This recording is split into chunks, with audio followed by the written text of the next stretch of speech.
Take me. I am the one that you want.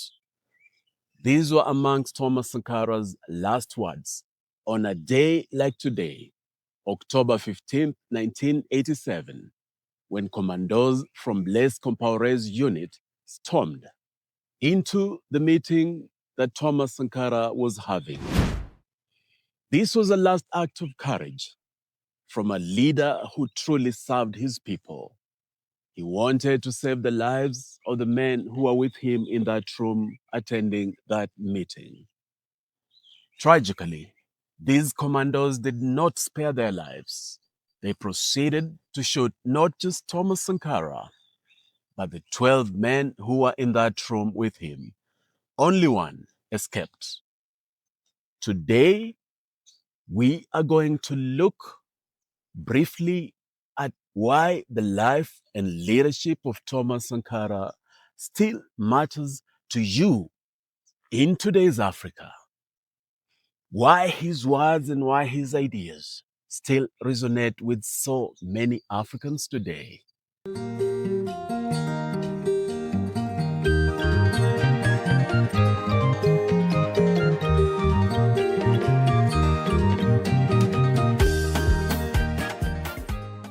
We're not just being sentimental.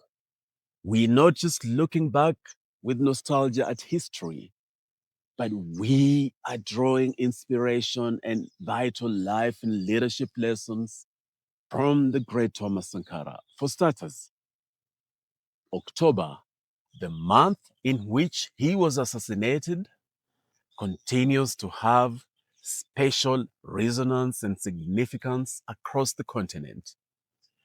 Just yesterday, 14th October, in Madagascar, the army announced that they had taken over the government.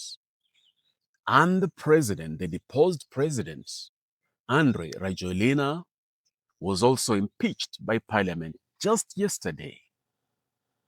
It is not by accident that this revolution in Madagascar is happening in the month of October.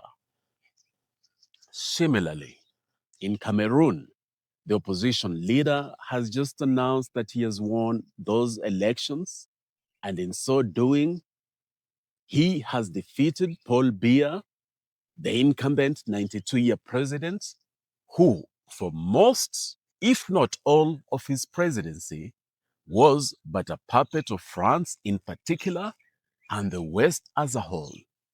Now, it may be that the Cameroonian electoral body may still end up announcing Biya as a victor in those elections.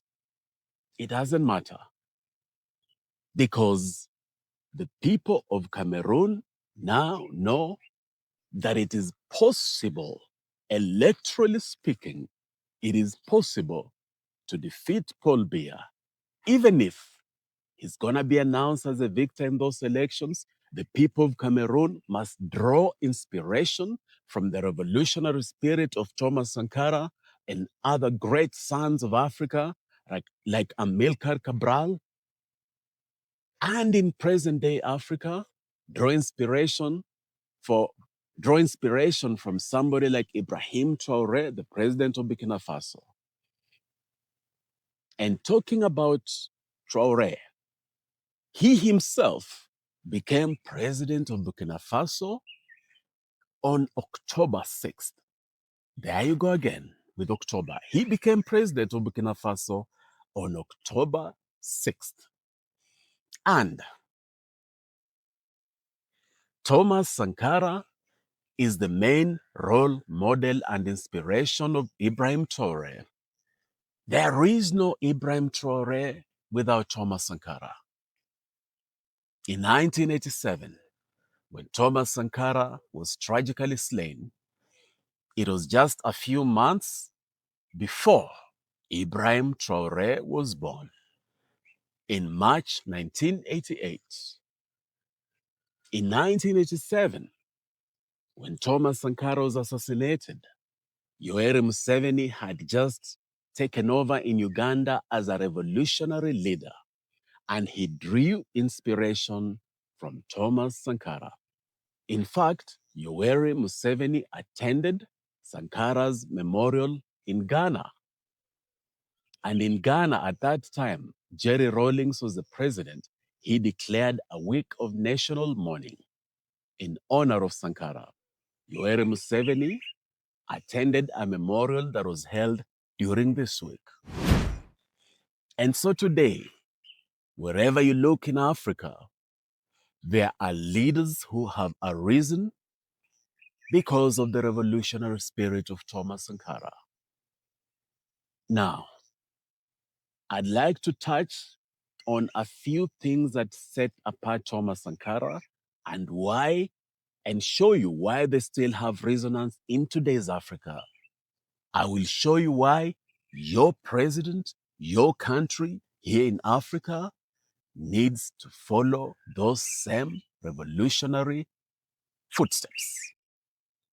The first thing that I'll touch on is simple: bold leadership with bold ideas implemented in a bold manner. You see, just a few months before Thomas Sankara was assassinated, the Organization of African Unity met in Addis Ababa, and Thomas Sankara gave a famous speech where he called on all of Africa to desist, to stop, to boycott paying debts. He explained that the West, that the imperialists were simply using debt to reconquest Africa. And so he didn't mince his words. He didn't. He said clearly that can we all as Africans stop paying these debts? Because these are unjust debts. These are debts that are hemorrhaging our economies, that are stifling our economic growth, that are stealing jobs, that are killing our people because of failed healthcare. He made it clear. Can we all stop paying debts? Unfortunately, the other leaders didn't heed that call. They still haven't done so today. And so today, we echo that call and say that African countries must stop paying debts. These debts are odious debts that are often given without the permission of the populace, without the permission of the people, and it is the people who hold sovereign power. These debts only serve the corrupt ruling elite in Africa and the corrupt lenders, mostly in the West, but also nowadays in China too. Thomas Sankara said it clearly: can we stop paying this debt? And I call on Ibrahim Traore, I call on Duma Boko, I call on other emerging, potentially or already revolutionary African leaders to mobilize their countries to stop paying debts. The second thing that I'd like to touch on has to do with what you wear. Yes, what you wear as an African. Thomas Sankara issued a rallying call, namely Faso Dan Fani. This was a rallying call for all civil servants to wear locally produced fabric. Locally produced fabric in Burkina Faso. He was not doing that to be eccentric. He was not doing that to force fashion on people, but he was doing this to remind the populace that it cannot be that Africans keep importing what they wear. That kills local industry. It totally kills local industry. It totally kills that sense of sovereignty of knowing that we can produce what we wear. So today, that rallying call is still relevant. Today's middle class Africa and upper class Africa derives a lot of pride in wearing imported attire. Now, I understand that sometimes such second-hand clothes are the only way that lots of people can get quality wear. But this is a challenge. This is a challenge to African leaders and policymakers and the people themselves, including investors. We must produce what we wear. After all, a lot of those high-end fashion houses in the West rely on apparel that has actually been produced in Africa and shipped to those countries. The second thing the second rallying call from Thomas Sankara had to do with what you eat. Yes, what you eat. Did you know that an African dies every minute because of cancer? An African dies every minute because of cancer, and that's unacceptable. A major reason for that is the food in our plates, the ultra processed food in our plates, the processed food in our plates. We must decolonize our plates. Thomas Sankara said that whoever feeds you controls you. And so it is critical, it is extremely critical that we produce what we eat. And at an individual level, every time you consume food in your house, whether it's for breakfast, lunch, or dinner, every time you go out, but mostly in your house because you have control over that, ask yourself, is this food that I have prepared myself, or am I simply consuming food that was prepared elsewhere, processed elsewhere? Thomas Sankara put a lot of emphasis on the grain banks in Burkina Faso, on irrigation. He put a lot of emphasis on the Burkinabe people producing the food that they consumed. Today, Africa imports a massive percentage of the food that it consumes, and that must stop. The final thing that I'll touch on, because I am going to do a whole series on the life of Thomas Sankara and the relevance of that life in today's Africa, just as I did a series on Ibrahim Traoré. You can find the link in the description. I will do another whole series on this.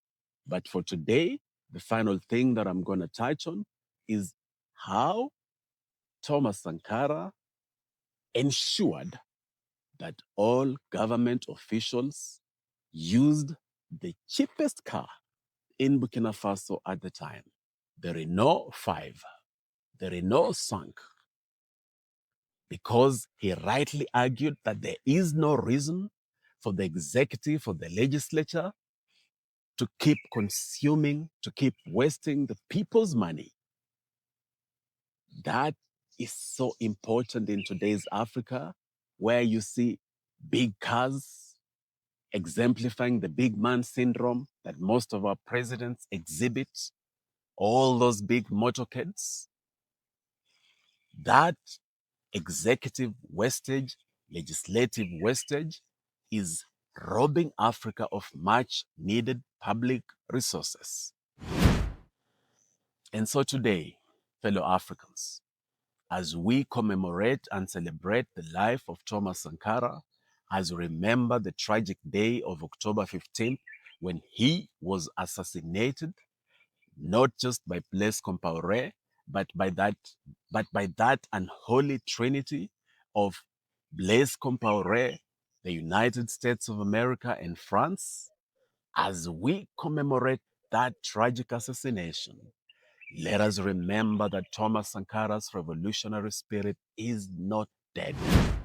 Let us remember his words that we must invent the future that we seek.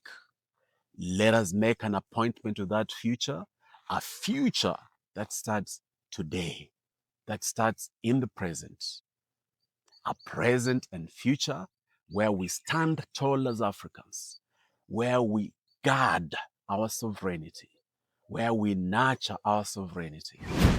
Let those two names, Thomas Sankara, let that single life of Thomas Sankara inspire every African today to ensure that this continent becomes a continent where we can all live in it, not just proudly, but happily, where there's sustainable livelihoods right here, where there's food sovereignty, where there's political sovereignty and economic sovereignty. We owe it to the memory and legacy of Thomas Sankara to actualize that Africa. See you soon when we will delve deep into a whole series on this. But in the meantime, to the people of Madagascar, it's not just about removing that president who was rescued by France. It is about ensuring that you don't end up with yet another puppet. You must guard the revolution in Madagascar. To the people of Tanzania who are going to the vote soon, whereas it is a foregone conclusion that Samia Suluhu Hassan will win those elections, but remember, Tanzania is in your hands. There is no single individual or no single regime that can steal the great country of Tanzania from the great people of Tanzania. Thank you very much. Have a powerful, powerful October 15th, and may the rest of October remind you that Africa is a place to be. My name is DJ Bokali, and Africa is my superpower. Let us keep awakening, uniting, and transforming Africa.